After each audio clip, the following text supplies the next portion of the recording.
Hello friends. हम लोग परिवार और समुदाय में यूनिट नंबर 2 में यहाँ तक पढ़े थे। इसके आगे हम लोग पढ़ेंगे मानसिक मंद बालक का रख रखाव एवं पालन पोषण संबंधी अभ्यास। जो मानसिक मंद बालक होते हैं उनके पालन पोषण और रख रखाव कैसे किया जाता है परिवार द्वारा, उसको हम आज यहाँ पर समझेंगे। आइए देखते हैं। इसकी उपयोगिता इन बालकों के सर्वांगीण विकास क्रम में और बढ़ जाता है, क्योंकि बालक रखरखाव की प्रक्रिया में माता पिता का अभ्यास होना बहुत ही आवश्यक है। तभी समाज बच्चे में सर्वांगीण विकास ला सकते हैं। यहाँ पर हम मानसिक मंद बच्चे पर ध्यान केंद्रित करते हैं तो पाते हैं कि ये विकास कि प्रत्येक अवस्था में पिछड़े होते हैं। जो बच्चे ऐसे होते हैं उनके परिवार सपोर्ट करते हैं और तभी पाया जाता है कि विकास कैसा हो रहा है।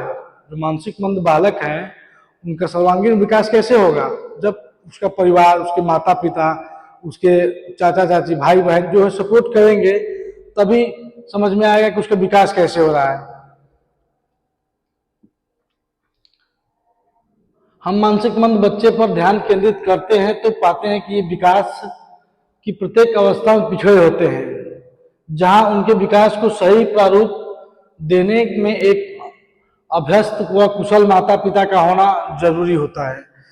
ऐसे बच्चों का विकास जो कि उनके माता पिता पर निर्भर होता है, जितने उनके माता पिता इसमें निपुण होंगे, बच्चों को वैसे शिक्षा देंगे, वैसा उनका सर्वांगीण विकास करेंगे, तो माता पिता का ज्यादा उस पर फोकस रहेगा बच्चों पे कि वो कैसे अपने बच्चों का विकास कर रहे हैं। जो ऐसे बालक हैं उनके लिए, जैसे कि हम जानते हैं कि माता पिता ही बालक के प्रथम गुरु होते हैं, जिन्हें बालक के क्रियाकलापों के प्रत्येक पहलुओं की सही जानकारी होती है। सही कहा गया है कि माता जो है प्रथम गुरु होती हैं, पिता जो हैं वो जो पालक होते हैं। जो माता पिता जो होते हैं वो बालक के लिए प्रथम गुरु होते हैं, उनके अवस्था के लिए, उनके जो विकास है उनके लिए, उनकी सारी जानकारी उनको रहती है कि कैसे क्या करना है, तो बच्चा आगे बढ़ेगा, उसका विकास होगा। जिन्हें बालक की क्रियाकलापों के प्रत्येक पहलुओं की सही जानकारी होती है। हमारा बच्चा कैसा है, उसका खान पान कैसा है, उसकी पढ़ाई लिखाई कैसी है, खेलने कूदने में कैसा है, उसका विकास कैसे हो रहा है। विकास धीरे धीरे चलने वाली प्रक्रिया है।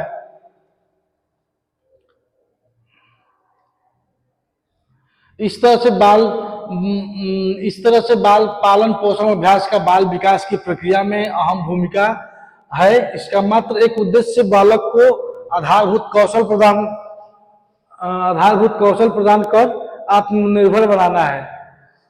माता पिता को यह है कि अपने बालक पर ध्यान देना है और उनके सारी अवस्थाओं को ध्यान देना है। उनकी पढ़ाई लिखाई कैसी हो रही है, उनका खेल कूद कैसा हो रहा है, उनकी अवस्थाएं कैसे चल रही है, उनका विकास कैसे हो रहा है, सब कुछ देखना है उनको। दिव्यांग बच्चों के विरुद्ध सामान्य भाई बहनें। देखिए, दिव्यांग बच्चों के विरुद्ध सामान्य भाई बहन, दिव्यांग भाई बहनों को भी अन्य सामान्य बच्चों जैसा समझना चाहिए। आज के परिवेश में इसलिए बढ़ जाती है क्योंकि दो बच्चों का ही परिवार होता है और सही भाई बहन के अलावा इन बच्चों के लिए कोई विकल्प नहीं रह जाता है। सामान्य भाई बहन के पास प्रतिदिन के क्रियाकलाप एवं संप्रेषण के लिए कोई और नहीं बचता। दिव्यांग भाई बहन हो जाने पर सामान्य बच्चे अपने को हीन समझने लगते हैं। अपने दोस्तों के सामने दिव्यांग भाई बहनों के आने से शर्म महसूस करते हैं। इसलिए जरूरी है कि इन बच्चों की समस्याओं को सुने और गलत धारणाओं को दोस्तों के मध्य ढूंढकर तथा अपने दिव्यांग भाई बहन को इस प्रकार बनाइए कि वे समाज में समायोजित हो सके। देखिए, जो दिव्यांग घर में बच्चा होता है तो उनके जो भाई बहनें हैं वो उनसे थोड़ा दूरी बनाते हैं, शर्म करते हैं कि हमारे दोस्त फ्रेंड आए हैं, उनके सामने आ जाएंगे, फिर थोड़ी मेरी हंसी होगी है, लेकिन उसको ये समझना चाहिए कि जो आया है आपका फ्रेंड, अगर उसके घर में ऐसा हो सकता है, तो किसी घर में ऐसा हो सकता है, उसके लिए आप घबराएं नहीं, उनका सम्मान करें, उनकी इज्जत करें, समाज में उनको प्रोत्साहित करें, ठीक है, उनको भी आगे बढ़ने का मौका दें।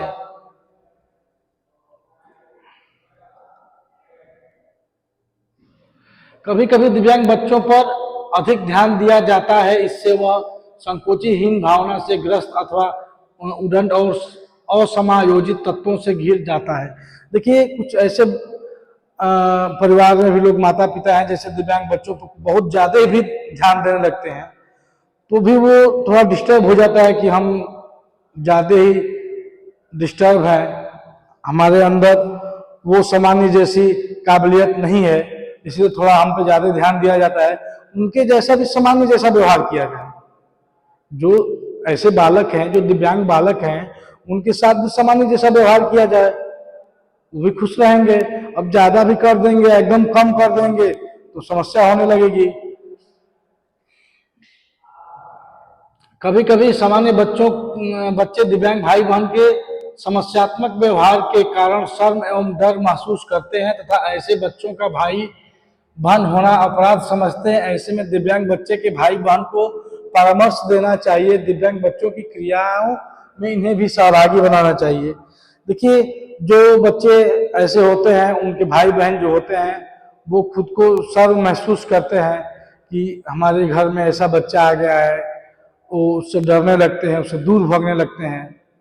तो ऐसा नहीं करना चाहिए, उनको ये समझना चाहिए कि हमारा छोटा भाई, हमारा छोटा बहन है, इसके साथ कैसा बिहेव करना चाहिए कि जो आपके फ्रेंड दोस्त आए वो भी उसका सम्मान करें, उसका इज्जत करें। ये भगवान का दिया हुआ है, ऐसा तो है नहीं कि कुछ भी हम कह देंगे, कुछ भी बोल देंगे, ठीक है। तो ये सब भगवान के द्वारा रचा हुआ है, इस पर हम टिप्पणी नहीं कर सकते हैं। इसका जितना हो सके हम सम्मान करें, इसका सहयोग करें, और ऐसे भाई बहन को समझाना चाहिए, उनका उसमें भाग लेना चाहिए कि उनके साथ कैसे हमको टाइम स्पेंड करना है, उनके साथ कैसे सामान्य की तरह व्यवहार करना है कि उनका भी मनोबल बढ़ा रहे। देखिए, क्रियाओं में इन्हें सहभागी बनाना चाहिए। सहभागी का मतलब कि उनके साथ जुड़ना, उनका सहयोग करना, उनकी कुछ कार्यों का खुद पे अप्लाई करना कि कैसे क्या करना है, क्या कर रहे हैं, उनमें कुछ सहयोग करना, ठीक है। ये नहीं कि हीन भावना की तरह उनसे दूर भागे रहना, उनका साथ देना, उनका सहयोग करना। देखिए, आगे सेवार्थी इतिहास लेना, केस हिस्ट्री टेकिंग। इसमें क्या होता है, केस हिस्ट्री लेने का उद्देश्य दिव्यांग के बारे में पर्याप्त सूचना एकत्रित करना। मानसिक मंदता के क्षेत्र में केस हिस्ट्री लेना बहुत ही महत्वपूर्ण स्थान है। मानसिक मंद बच्चा अपने बारे में सेवार्थी इतिहास की जानकारी नहीं दे पाते, इसलिए दिव्यांग बच्चे के बारे में संपूर्ण जानकारी उसके अभिभावक से ले लेनी चाहिए। देखिए, केस हिस्ट्री क्या होती है? केस हिस्ट्री क्या होती है कि आप ऐसे बच्चों के घर जाकर के उनका जो भी बायोडाटा है, क्या दिक्कत है, उनके अभिभावक से आप जानकारी ले सकते हैं, ठीक है। किस चीज़ में प्रॉब्लम है, कितना उम्र है, कब से है, कैसे है, ज़्यादा से ज़्यादा जानकारी अभिभावक से लेना ही केस हिस्ट्री कहलाता है, ठीक है।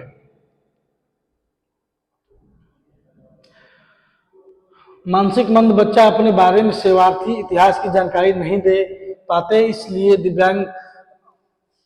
दिव्यांग बच्चे के बारे में संपूर्ण जानकारी उसके अभिभावक से लेनी चाहिए। हिस्ट्री लेते समय सबसे पहले दिव्यांग बच्चों के परिचय से होनी चाहिए, जिसमें बच्चे का नाम, उम्र, लिंग, अभिभावक का नाम, पता, व्यवसाय, परिवार का आय, बच्चे एवं उनके अभिभावक की शिक्षा, मानसिक, सामाजिक, आर्थिक स्थिति, निवास स्थान, बच्चे का द्वारा बोली जाने वाली भाषा इत्यादि जानकारी विस्तार पूर्वक लेनी चाहिए। सेवार्थी इतिहास निम्नलिखित क्षेत्र का डाटा एकत्र करते हैं। देखिए, अभी मैं बताया कि उसके अभिभावक से पूरी जानकारी ले लेना चाहिए, आगे उसकी मदद हो सके।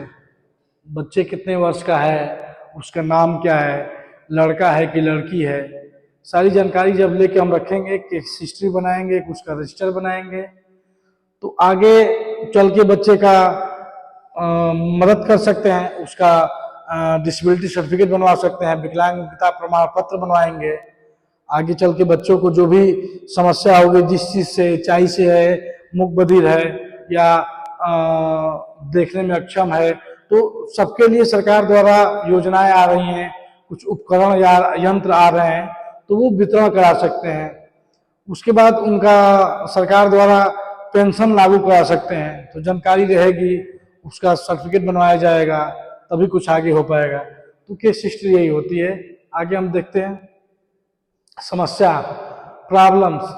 दिव्यांग बच्चे की क्या समस्या है, यह जानना बहुत जरूरी है। समस्या पूछते समय किस शब्द का प्रयोग नहीं करना चाहिए, अभिभावक को दिव्यांग बच्चों से क्या समस्या है उसे स्वतंत्र रूप से बोलने देना चाहिए। अभिभावक को कौन सी समस्या सबसे अधिक है और उसे किस प्रकार की व्यावसायिक सहायता की जरूरत है। अभिभावक को समस्या की जानकारी देते समय उसकी कम से कम मदद करनी चाहिए। जब अभिभावक से बच्चे से संबंधित समस्या की जानकारी लेने के पश्चात उसके पहले कोई हस्तक्षेप कार्यक्रम कराया है, उसकी जानकारी एवं परिणाम की जानकारी एकत्र करनी चाहिए। आगे देखिए पारिवारिक इतिहास, फैमिली हिस्ट्री। दिव्यांग बच्चे के परिवार का अभिभावक और उसके भाई बहन की उम्र, शिक्षा, स्वास्थ्य की जानकारी लेनी चाहिए। दिव्यांग बच्चे का एकाकी परिवार है कि संयुक्त परिवार, कहीं एक ही रक्त संबंध में विवाह हुआ, पेडिग्री चार्ट पूरे परिवार की को दर्शाते हैं। सामान्य यह पाया जाता है कि अभिभावक पारिवारिक इतिहास पूर्ण रूप से नहीं देते हैं। इसके लिए पहले अभिभावकों को भरोसा दिलाना चाहिए कि सूचना आप किसी को नहीं बताएंगे एवं इसके द्वारा बच्चों के उचित हस्तक्षेप कार्यक्रम बनाने में सहयोग मिलता है।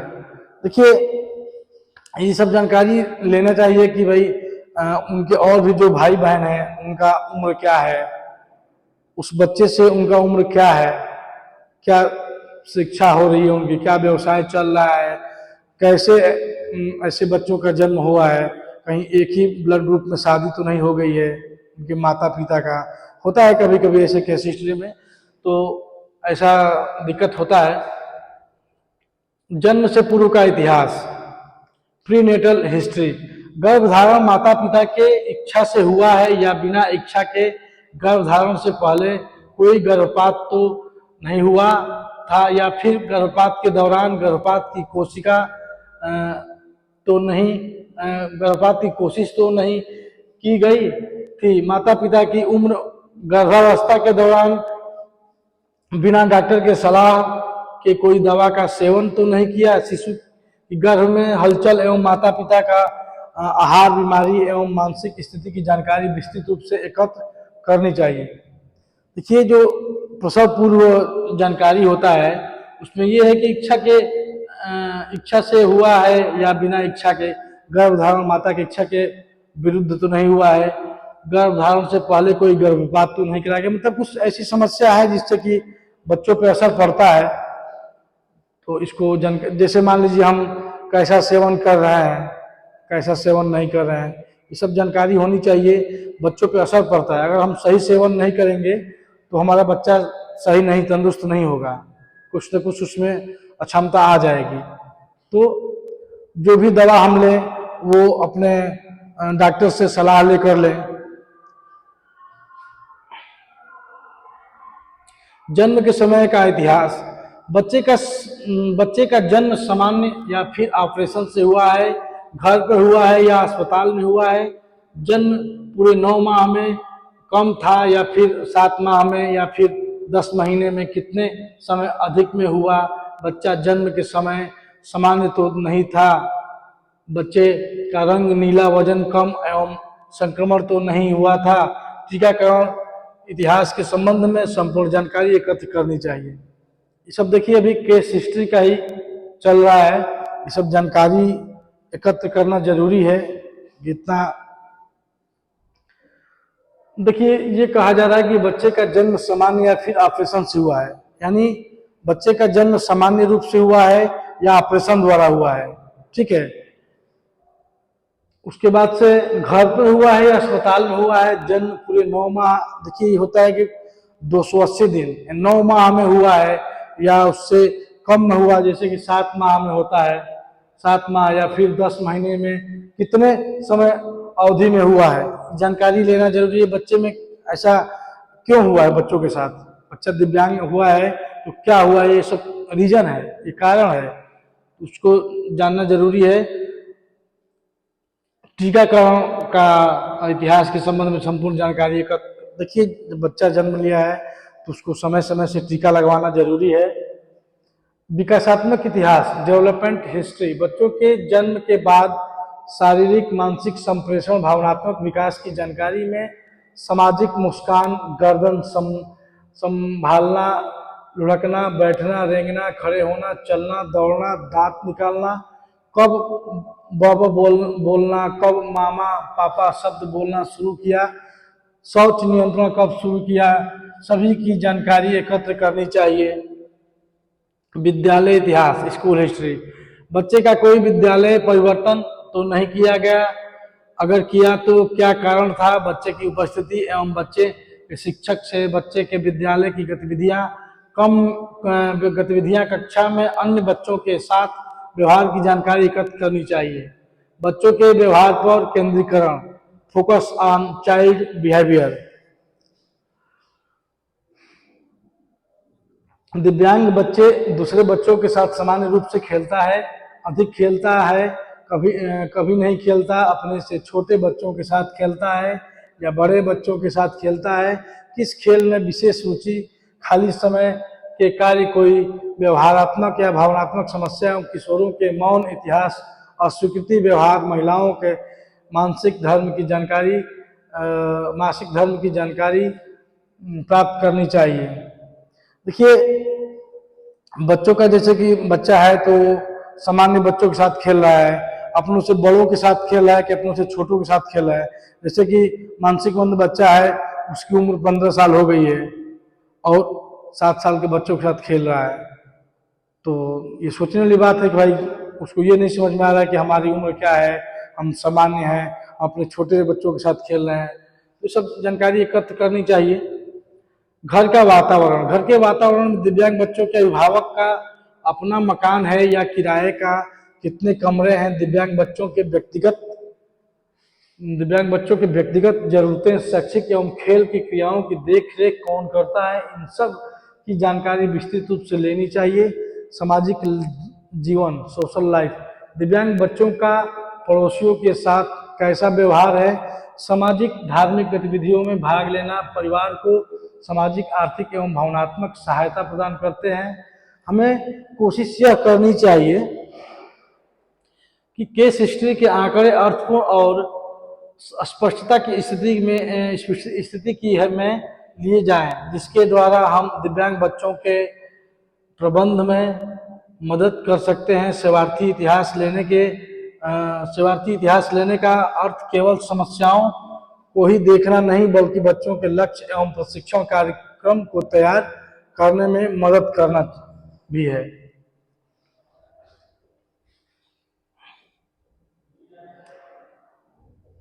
गृह दौरा यात्रा होम विजिट, गृह का दौरा का तात्पर्य है कि दिव्यांग बच्चों के घर पर जाकर कोई व्यावसायिक दौरा करता है, अर्थात घर पर जाकर सूचना एकत्र करता है। घर पर व्यावसायिक आकार, परिवार का समर्थन, कार्यक्रमों, कर्मचारियों और परिवारों के साथ एक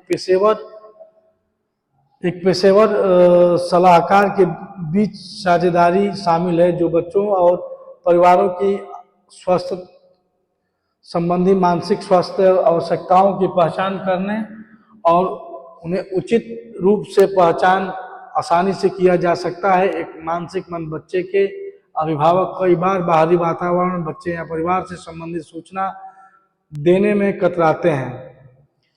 अपने बच्चों के बारे में सूचना कोई भी माता पिता हो देने में इसलिए कतराते हैं कि थोड़ा शर्म करते हैं, थोड़ा डर सा जाते हैं कि क्या लोग कहेंगे, क्या कहेंगे, कैसे बताएं, लोग हम पे हंसेंगे। तो देखिए इस चीज़ से घबराएंगे तो आपका बच्चा और भी डिस्टर्ब होगा, आप भी डिस्टर्ब होंगे। तो किसी अच्छे से सलाह लेना ही जरूरी है उसको आगे बढ़ाने के लिए।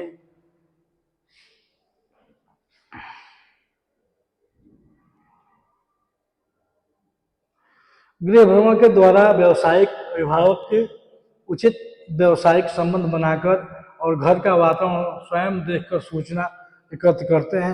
होम विजिटिंग के लाभ, घर पर आने वाले कार्यक्रम प्रशिक्षण पेशेवर लोगों द्वारा अभिभावक जिनको समस्या है उचित दौरा प्रदान करते हैं। ये कार्यक्रम स्वास्थ्य जांच, स्क्रीनिंग, रेफरल, पेरेंटिंग सलाह और उनके समुदाय में अन्य कार्यक्रमों और सेवाओं के नेविगेट करने के साथ मार्गदर्शन प्रदान करके परिवारों का समर्थन करते हैं। इस कार्यक्रम के दौरान माता पिता अपने बच्चों के लिए सुरक्षित और सहायक वातावरण प्रदान करते हैं और समय के साथ परिवार और घर में आए व्यवसायिक मजबूत रिश्ते बनाते हैं जो पूरे परिवार के लिए अस्थायी लाभ का कारण बनते हैं।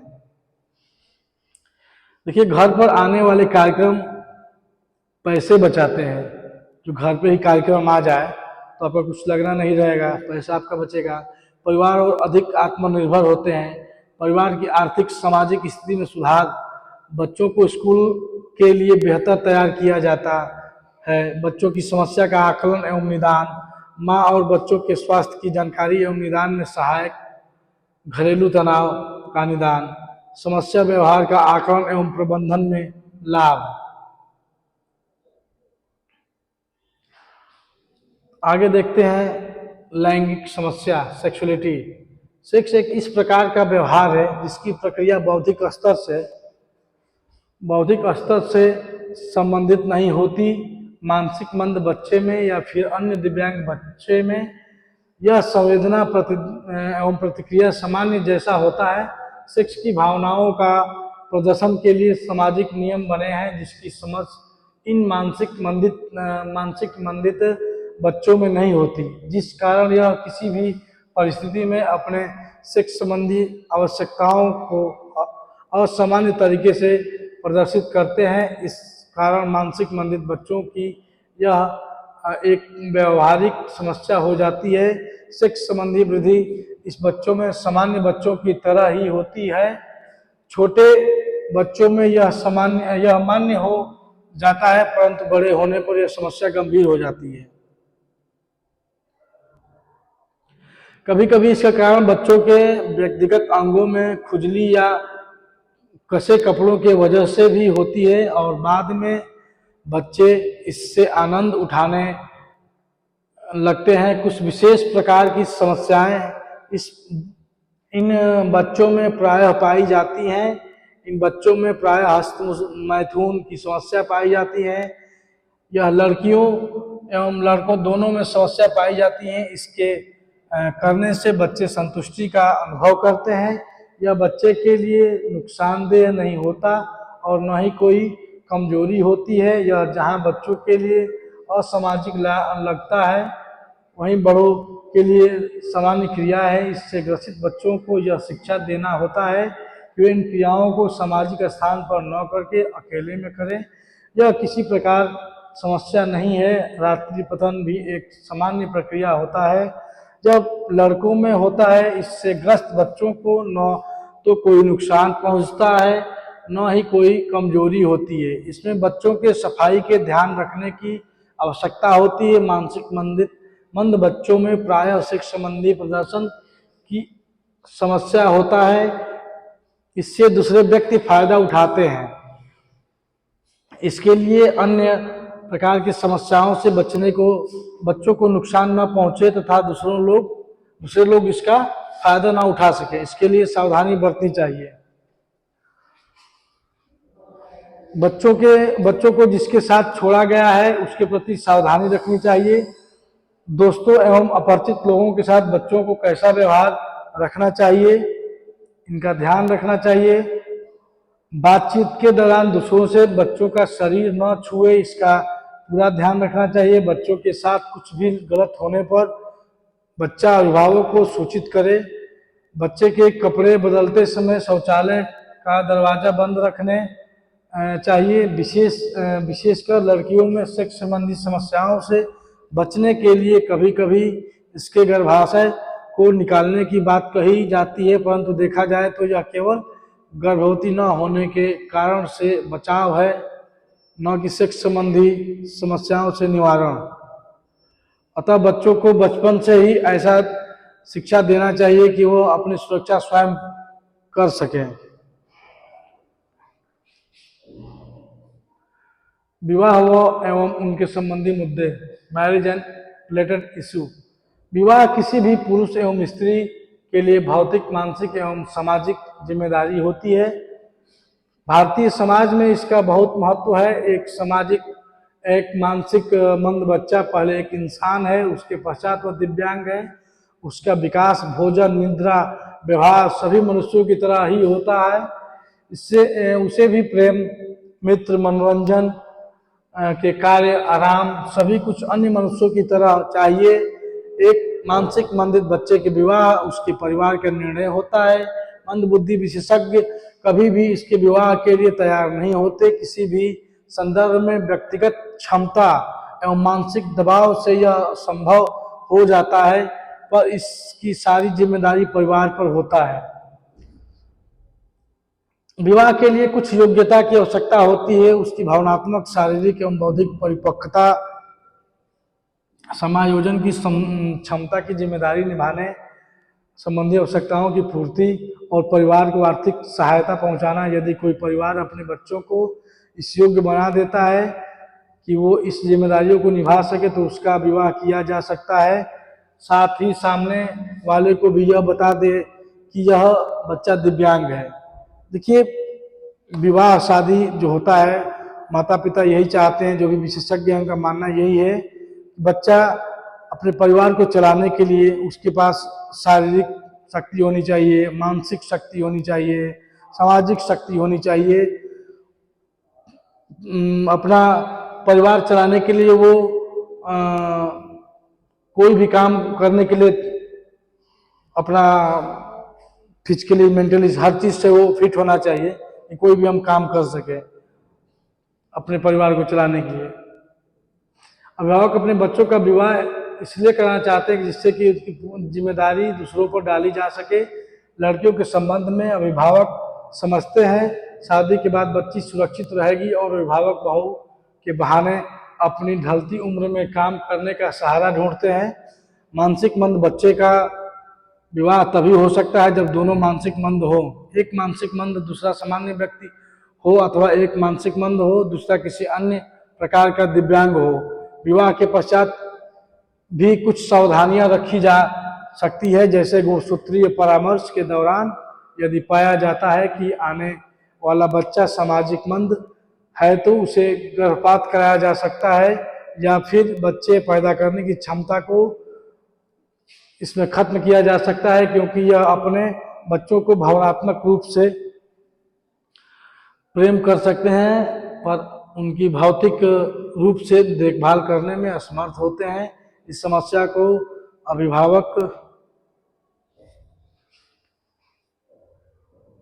नजरअंदाज नहीं करना चाहिए। यदि मंद बुद्धि बालक का विवाह कराना आवश्यक है तो इसके बच्चा न पैदा करने की आवश्यकता अपनाना चाहिए।